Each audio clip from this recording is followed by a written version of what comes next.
In this video, guys, we're going to be putting a brand new Vertec piston in the top end of Project 93. So if you guys have been following along, you'll have seen we reassembled the power valve inside the cylinder.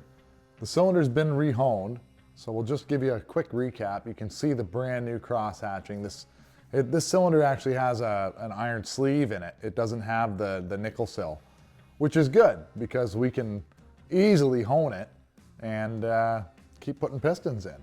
Nice. So one thing that you have to start with is when you're doing a new piston is you got to check your rings. And the big thing, guys, I'll try and show you. The rings are labeled. Both our rings are exactly the same, but you can see the letter there. Sometimes it's an R, and this time it's a T. So we're gonna make sure that T goes up when they're on the piston. But we have to size them in the cylinder. So you're gonna need a set of feeler gauges so you can check the gap in between the rings. So always refer to the instructions that come with your brand of piston. Now the Vertec one, there's standard numbers. If you have an OEM piston, it won't come with instructions. But the OEM piston, you can refer to the Honda manual or Yamaha manual or whatever. So you simply want to put your ring in and crush it and get it inside the cylinder. And then you can push it with the piston. It should fit pretty tight, and that way it'll be perfectly level. Then you can take your feeler gauge. 0.13 is the maximum ring gap I think we're allowed to have. And that fits perfect, actually. So that's exactly what we want to see. So you guys can see we've got the ring down in there, and this is 0.013 or 0.330 millimeters. So we're gonna stick it in, and you can, I don't know if you guys can see it so good, it's really hard to film, but it just touches. So that is perfect. So when we're dealing with a brand new piston, I'll try and show you guys. This one sometimes has an in and an out. So in is obviously where the intake comes on the cylinder, and the out is the exhaust. The arrow is pointing towards the flow on this one, and the B I think is representing, I don't know, back. I'm not really sure. But another way to check is on these CRs is this solid face needs to be on the exhaust, and this side needs to be on the intake. So yeah, they're sometimes represented differently. Refer to the manual that comes with it. It'll explain it. So now we're gonna install the rings. What you don't wanna do is start peeling them around the piston. We're gonna use a little assembly lube. Hopefully it doesn't spill like it did in the last video. But we're gonna put a little bit of assembly lube on our fingers. You can wear gloves for this, but we're just gonna put a little bit of assembly lube down in the ring gaps. Just like that. And then we'll have some on our fingers. And we want to make sure the letter is up towards the top of the piston. We don't want to push it on. We want to actually expand the ring. So I'm grabbing it with my fingers. I'm expanding it. Oh, I'll do a little more. Just enough to get it on. We don't want to scratch the top of the piston. We're going to keep expanding it and put it in the bottom ring. Come on. There. Oh, pull this side. You don't want to use a set of pliers. And then every piston is going to have a spot where that ring needs to rest. This bottom one needs to rest right there. There's a small, I'll show you. So on the bottom one, there's the indent where the two need to come together. And then it will seal up perfect on that spot. That's the tricky part when you're getting your piston back in the bike. Is you have to keep that one lined up there and this one lined up over here. But let's get the other ring on.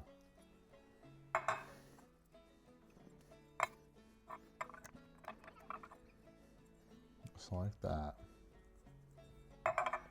Next step's going to be installing our roller bearing into our brand new crank. So we're gonna apply some assembly lube inside the crank. Just move it around. If something gets down in the motor, that doesn't matter. That's good. That's fine. And then we'll rip open our little package. Lots of assembly lube on the outside. We want to put a little bit on the inside. Take my finger and I'm going to roll it into the bearings. I'm just rolling it around. I don't want this to have a dry start. I want it to be lubed up when it first initially starts. And it simply rests inside there. You guys can see we've got lots in there. We want to just make sure it fits and feels good. There's no hard spots. The bearing's brand new. Of course it's going to be good, but that's what we want to make sure. So on the back side of the piston, we've already installed the clip, the little C-clip. We'll show you how to install it on this side. But first thing we got to do is put more assembly lube inside the piston so we can put the wrist pin in. So we're going to lube it up really good in there. We get some lube stuck in the other side for when the wrist pin comes through. And smear it around with your finger again. Make sure the bearing is good. It is. So now, on the side that doesn't have the wrist pin, we're going to have to install the pin, or sorry, the clip. And we're going to be putting the clip in just to where it's going to start connecting. And we're going to drop it on the piston and then install this, sliding it through everything till it touches. Perfect. Double check your arrow, make sure it's pointing the right way towards exhaust. Now the most important part when you're doing your top end is this rag is your best friend. You need to get a rag, a good clean rag or an old shirt that's been washed, that's clean. We need to cover this area because we're going to put that little pin in, or that little clip. And 9 times out of 10, that little clip's going to pop out. And then 100% chance that that clip's going to go down in the bottom exactly where you don't want it. Because you won't be able to get it out. You'll have to take your whole motor apart to try and get that stupid clip out. So let's just plug it off really good, and then we'll put that little clip in. All right, so we've got plenty of assembly lube. If you don't have the assembly lube, guys, either order some, buy some, or you can use 2-stroke oil, like your premix that you would be normally having mixed in your fuel. You could lube that up on a 2-stroke, and that'll give you lots of lubricant inside there, so you don't have to worry about a dry startup. Make sure our pin is all the way back. We're gonna set our clip in, keeping our finger on it so it doesn't go flying, hopefully. My little screwdriver, little baby screwdriver. Trying to be extra cautious not to gouge the piston. We don't want to gouge it up. Get in there.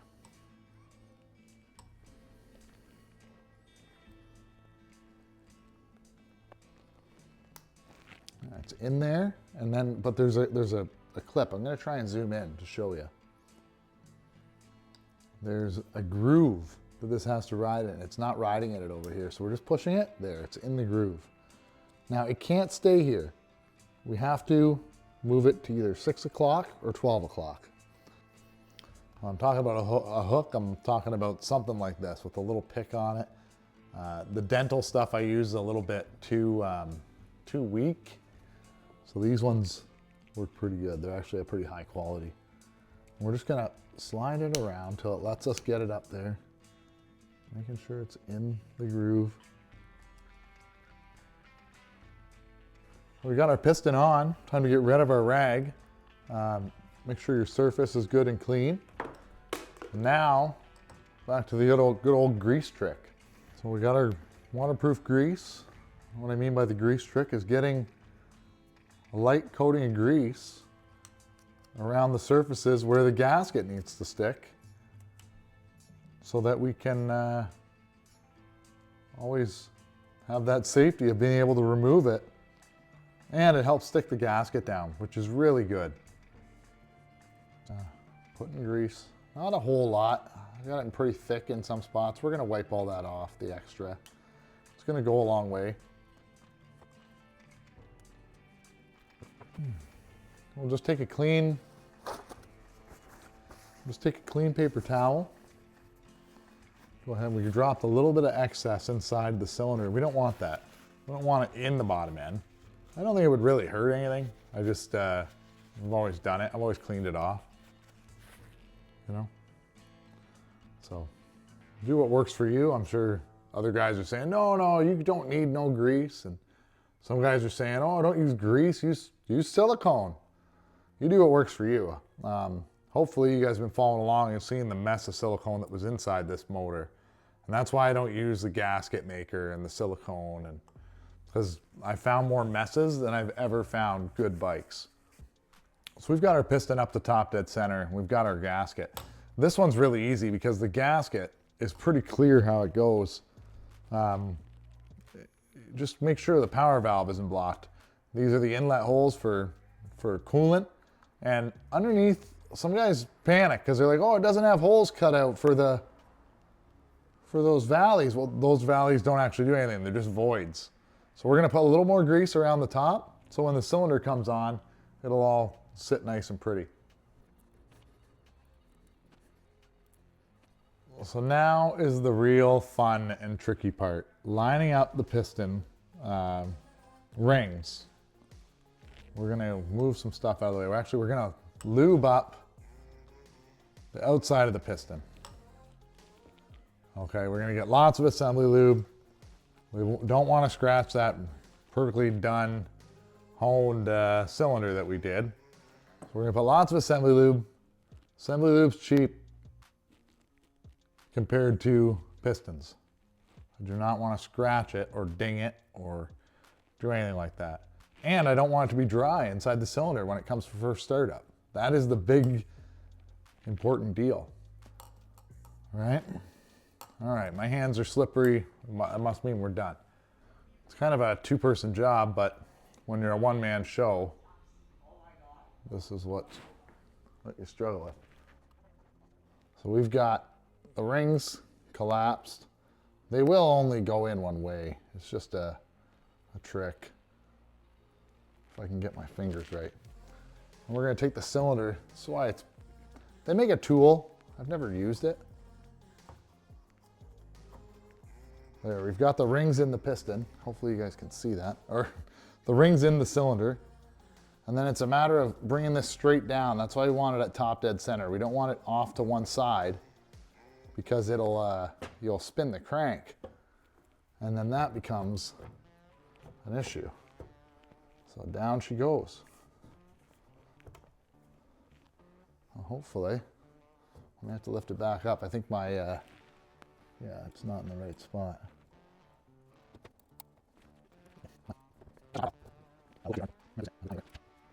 There we go. I think it should go.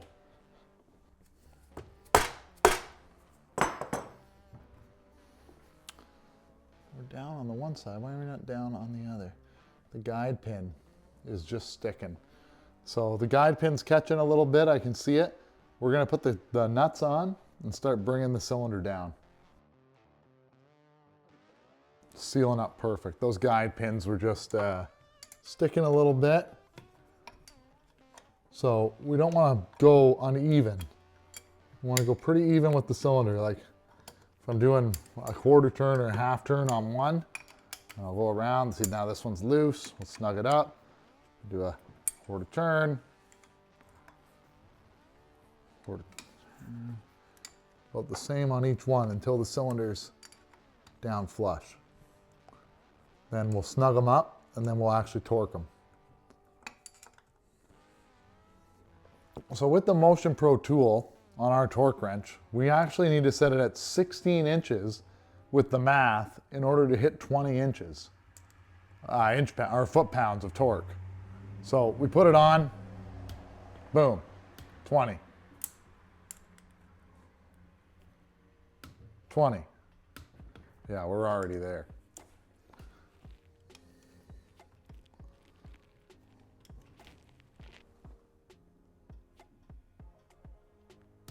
There we go, 20. So one of our studs is actually loose. I can take it out by hand. So what we're gonna do is I'm gonna show you guys how to torque them in. You wanna put a nut on upside down. And it's pretty straightforward, but maybe some of the guys have never done it and they don't know. Maybe they got one broken or something's loose on their bike. So we put a wrench underneath and a wrench on top and we tighten the nuts together, okay?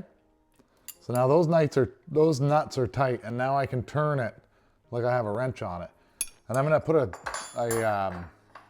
the torque wrench on there and torque this to spec.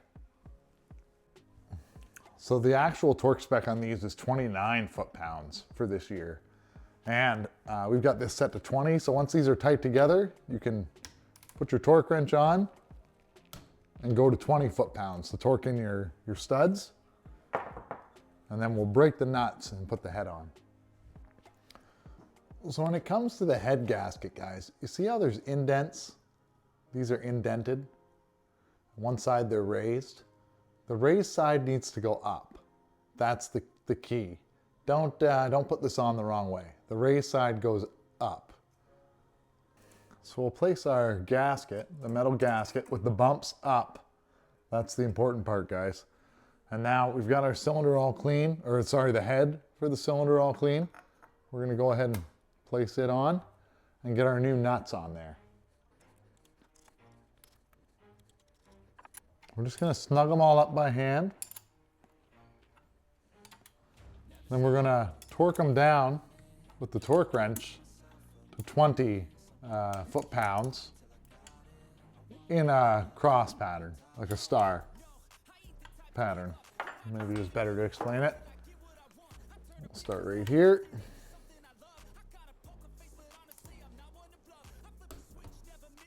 Come over.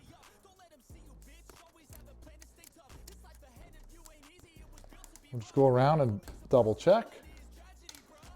At 20, everything's torquing out perfect.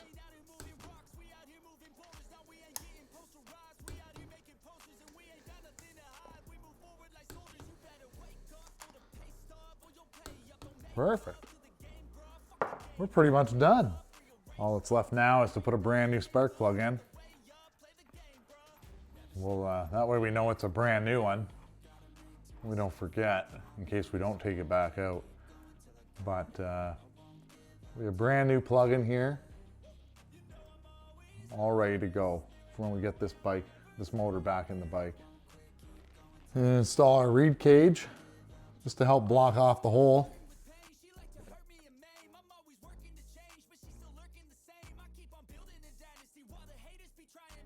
Well, the motor's back together. Now all we're waiting for is the frame to come back from powder coat. And then we'll be able to start jamming this motor back in and hopefully get her fired up and we can see how it runs. I have no questions about this motor. I think it's gonna be really good. I'm pretty excited that we were able to fix it. That's still a pretty big thing for me, but the cylinder went on like nothing. Top ends usually go pretty quick. It's the bottom ends that give you more trouble. There's a lot more parts. But anyway, guys, like and subscribe on the videos. Leave a comment down below. If you guys didn't know that Motion Pro wrench existed, or if there's another tool I don't know exists for putting stuff back together that makes it easier, any little tips or tricks, leave the comment. Let's talk about it and get the word out there. But thanks a lot for watching, and we'll see you guys in the next one.